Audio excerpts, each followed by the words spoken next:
Hi guys, welcome back to my channel. My name is Peggy and I usually film sewing DIY videos, mostly clothing tutorial and a couple of fashion tips and video and home decor DIY. In my channel, I like sharing with you what I like and what I will do during my free time. I wish you guys will like it. And in today's tutorial, I'm going to show you how to make this cute puffy sleeve top with square neck, and this also can be worn off shoulder. When we started to see the puffy sleeve top trends pop up, it seems like just the season's newest must-have. Since then, it's been reimagined in so many iterations and has continually returned seasons after seasons, becoming more than just a fleeting trend. And for this top, it's ultra-flattering, whether you wear it with trousers or team it with denims for the casual look. It's as sweet as you are. I chose plain silky lightweight fabric for this top with elasticized square neckline to maximize the feminine accent. Now, let's get into the tutorial.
is the finished top. I really like it. I hope you like it too.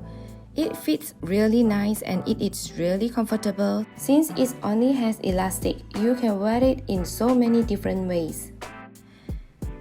If you decide to make the top, make sure you tag me or send me a message on Instagram. I really love to see your creations as usual. I hope you enjoyed the video. Thanks for watching and I will see you guys in my next video. Bye!